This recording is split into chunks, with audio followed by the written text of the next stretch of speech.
Today, we're focusing in on Jamestown, Rhode Island, with Cary Siegler of GT3 Creative. How are you doing, Cary? Good, man. I appreciate the opportunity. Yeah. So let's get into a few questions. How long have you been in business? Man, we've been in business since 2005. So wow. That's 17 years. Holy smokes. That's great. So how did you start and how have you evolved, I guess, from 2005 to now? So, yeah, I mean, I started the business after working for a few different, like-minded businesses in Miami Beach. Oh, wow. And I finally, I kind of I jumped around for a few different places and kind of had a few good customers that sort of followed me along, and then finally I was like, you know what, I'm going to set off on my own. So we started GT3 in Miami Beach. But the marine market was just something that just kept, pulling our business in a heavy direction. So we decided to relocate the business to Rhode Island, which is just it's like the sailing capital of the world here. So we set up shop here, and we've been going ever since. It's been a wild ride, and we're just constantly evolving. The business started as, trucks, trailers, cars. Now it's turned into, boats, and, we're still doing vehicles, but I mean, the majority of our stuff is in the marine market. So tell us a little bit about the equipment that you use that helps you succeed. We were outsourcing all the printing and everything like that originally. And then finally we were like, we're spending a lot of money on outsourcing this stuff. So we made a financial decision. We purchased an Epson S60, which is a great eco-solvent printer. We have a Royal Sovereign laminator and a GrafTech cutter, it's a good combo. It gets the job done. We can print on all the films that we need to, and we're seeing good durability on that stuff too. Nice. How long have you had that machine specifically? Well, before the Epson S60, we had the GS6000, which was like their original one. So I think we're going on like 4 years now on the S60. So you've given us a little bit of your background and kind of how you've gotten here today. What are some of your day-to-day responsibilities? How big is your team? Tell us about just, how you manage your business. For sure. I'm a rare breed, man. I'm on every single job, every single day. We've always been more about like a quality product and not like just pumping out quantity, So, we've found our line, we've been holding it, and it's a cool thing. I'm out installing every single day. We do production either at nighttime or, during off hours on the weekend or whatever. So it's, there's my wife does the books. There's 2 other installers that work with me, and myself. So I think it's important because, if you're going to be a business owner in the wrap business, you definitely need to understand like the art that goes into, doing this stuff, because it's easy to say, okay, guys, let's do a boat a day, a car a day. And, we can, but like, it's just you're not going to be focusing on the quality of what you're doing, and like really taking your time and getting it done right. That's just, I think, what keeps people coming back to us. With that being said, how do you specifically manage like a work-life balance? You can definitely get caught up in working way too much, and I mean, I've noticed that when I'm just not fresh in the morning, it's nice to get a good fresh set of eyes on things, especially in this business, but you could put an amazing amount of time into something, and not have that right look. But the family side of things is so important. So in an extremely competitive graphics market, how do you, or what are some of the things that you do to set yourself apart from the competition? So our main thing is, like, especially on boat wraps, they need to last. So we bulletproof these boat wraps. We edge seal everything. And the main thing is for us, like we do them all in one piece, always like one piece. So The sides, there's no seams like anywhere on the side, unless they're, obviously unless it's over 60 inches, then we have to, creatively hide a seam. Yeah. But I think we get our customers keep coming back to us because we really just honestly do a good job. And, it looks like paint, especially the ORAFOL stuff, because that's really the why we really use that 970 stuff, because it looks the most like paint.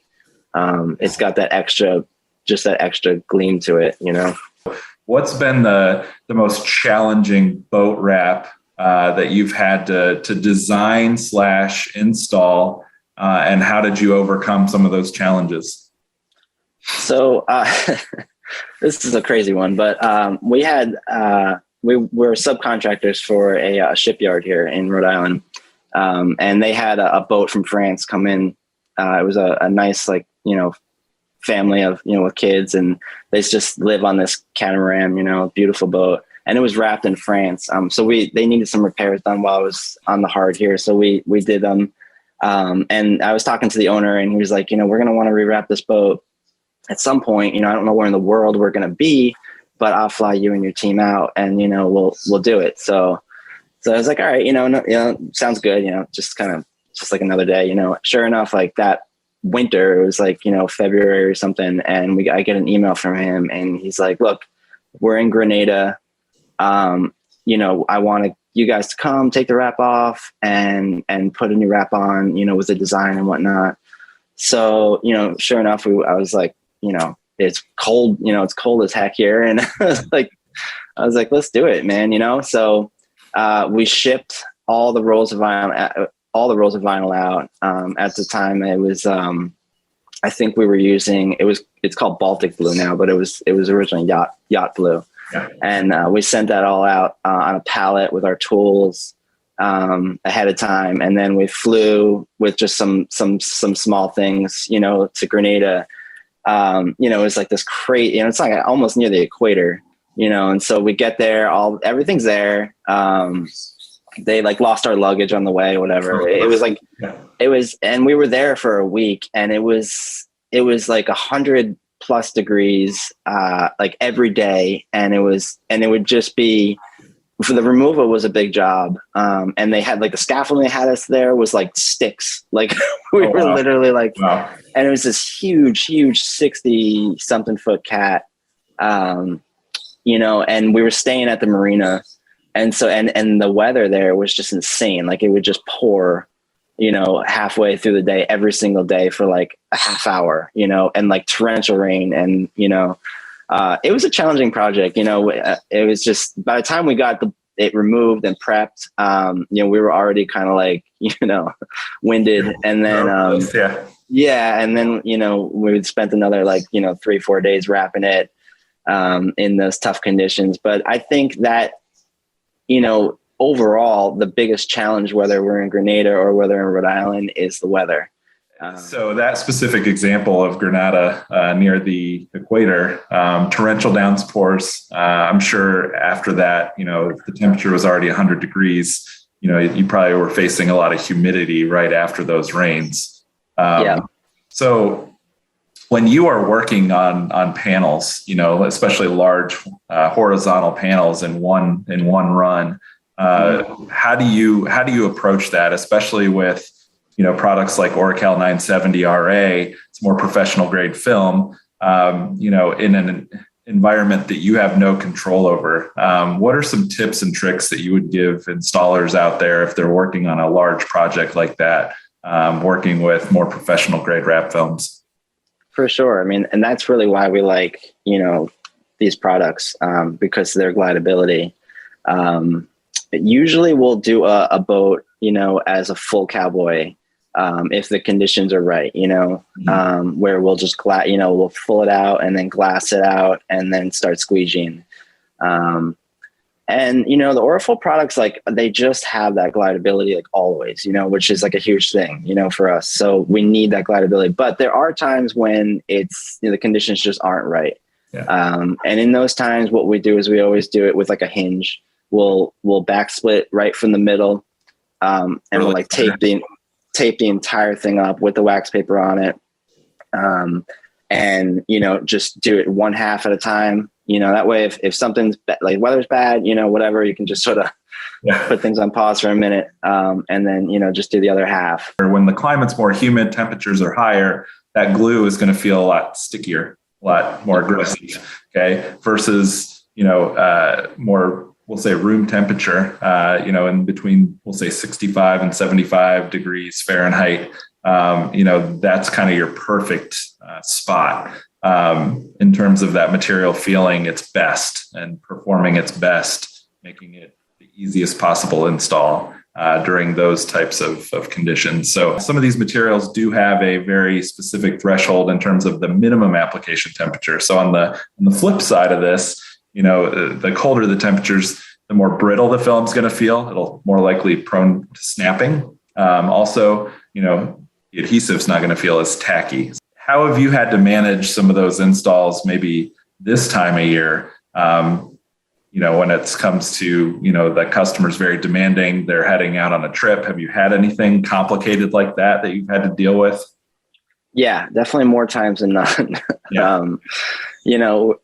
Because the beat goes on here.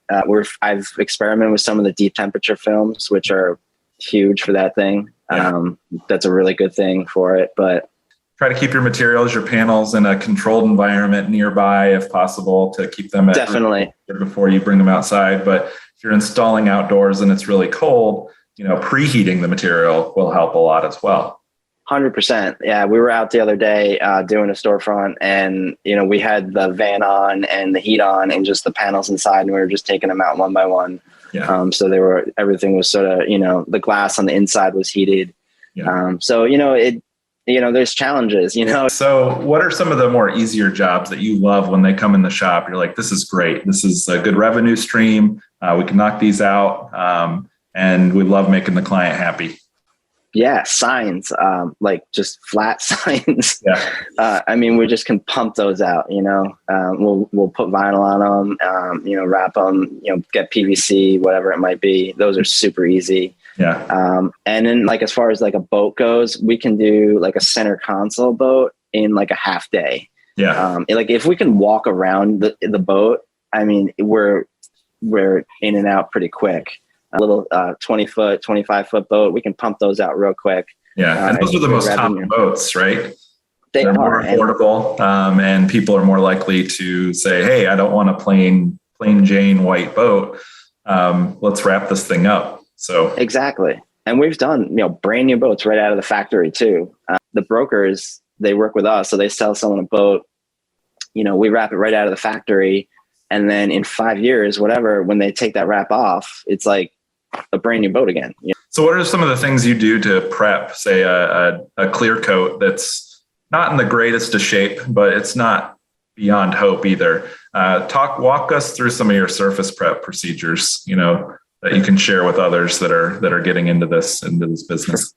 For sure. We do see a lot of boats that are like a chalky, sort of a chalky, feel to it. You wipe your hand on it, you almost have like chalk on it. Super oxidized, stuff like that. We use a product, it's called xylene. We'll run that over the boat first, and that kind of gets everything out. And then, just our normal prep after that. Maybe a little denatured alcohol or some of the ORAFOL stuff works really well for that. Oh, our pre-wash, our pre-cleaner? Yeah, the pre-wash works really good. Like as a final step. Nice. We call it the blue juice.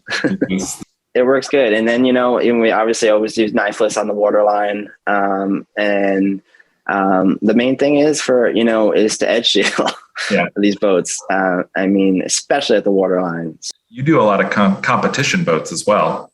For sure. Yeah. So those are getting really aggressive wave collisions and other conditions that, a traditional weekender isn't facing. So, but I'm sure, whatever you're doing is going to be best practice, and everything you put out on the water is going to last. So what are some of the other things that you do to really hyper focus on quality to make sure that those graphics are adhering and anchoring, especially down by the waterline, towards the front? Just kind of go into some of those details. Yeah, for sure. So especially with the racing boats, they just take a beating. It's kind of like an F1 car where there is a lot of rubbing and racing there, you know? Yeah. So a lot of times we'll put, some StoneGuard, like PPF over it, especially like at the bow area where that joint is. We'll put like a strip up there. We try and stay away from any sort of adhesive promoter just because I'm finding it's just a little too much. And we're starting now to take off, jobs that we've done, 3-5 years ago, and we're noticing that wherever the adhesive promoter is taking just forever, just destroying the adhesive on the back of the vinyl. So I'm trying to stay away from that. Like, unless we absolutely need to, if we're just getting some tack issues, we might use it a little bit here and there. But the PPF helps, edge sealing is huge. And, these boats, we'll use the 290 laminate on that stuff too. So it's perfect. They take a little bit of a little rub on it. It can hold it nice, You brought up adhesive promoter. So, one thing that you learned taking our certification class was 2019. Drove from Jamestown all the way up to Oakville, Ontario. I bet that was a fun drive. But one of the things you learned during that class was, with the ORAFOL wrap film specifically, we do not promote any type of adhesive promoter with our adhesive systems. It's counterproductive with our adhesive technology and does wreak havoc on the adhesive. It's not needed. We don't need those crutches on the ORAJET wrap film. So, more power to you for evolving and improving your methods in terms of how you're anchoring those products using more of a topical edge sealer versus an underlying adhesive promoter. What are some of the things that, have attracted you, I guess, to say ORACAL 970, our ORAJET 3751 with the ProSlide adhesive and that ORAGUARD 290? What are some of those features and benefits that have really piqued your interest in terms of migrating towards these films over the past few years? Yeah, man. We've tried them all. I literally have. We've tried cheetah wrap. We've tried, 3M, Avery. We've just tried them all. We've been through them all. I'm just like I was saying earlier, like the gloss level on the 970 is way better than anything else. And even the new 3M 2080, it looks really good. Like after you take off that carrier sheet. But you still see like a little kind of like, even on like really fair surfaces, you still can see it like an indication that it looks like a wrap, I don't know. I wrap things every single day. I still have to walk up to it and say, is this a wrap? Is it not, But the 970 just looks like paint. I don't know what it is. It looks way more like paint. Our market, that's kind of where we're at. The ProSlide is huge, especially like I was saying with boats. We're doing, big giant panels and we need that ProSlide, it's the glideability is way better than any of the other manufacturers that we've used. Yeah, some of the projects I've seen coming out of your social media channels, those transoms on the back with the wood grain that you create, they look so real. That's odd. We printed on the 3751. And we'll either print the name right on it, or we'll, if they want like a special gold or something like that, we'll overlay the gold over it. It looks beautiful, especially with the 290. It gives it a great gloss. Looks exactly like lacquer. It's our high-tack adhesive products like 3105 HT, 3951 HT, and you've been applying them to these competitive sailboats, to the actual physical sails. Now, how is that performing? Tell us about your decision-making there in terms of creating custom graphics for those sails. Yeah, so sails are a tricky thing, but they're huge, giant pieces of billboard going through the water, huge advertising space and huge good marketing dollars there. But it's very tricky. It's very hard to get anything to stick to it. And these things get crumbled up and stuffed into bags, So, they had been painting these things for forever. They've been painting numbers on sails and graphics on sails and logos. And this paint is heavy, super heavy stuff. And then we found the 3105. It is the only product that will stick to dang anything. It's not going anywhere, So we use that on sales all the time. And that is our product for that. It's crazy, you know, and you see the videos of them just going up and down like 30 foot, 40 foot waves and just like huge, you know, huge conditions. And the only thing that makes me sleep at night is knowing that this stuff is edge sealed and it's like, you know, it's on good and it's done with the right product, you know. Thank you for being here today. Thank you for participating. Sure. Quick, where can folks find you on social media? What's your handle there on Instagram? Yeah, on Instagram, we're just at GT3 Creative. Same thing for Facebook, and our website's gt3creative.com.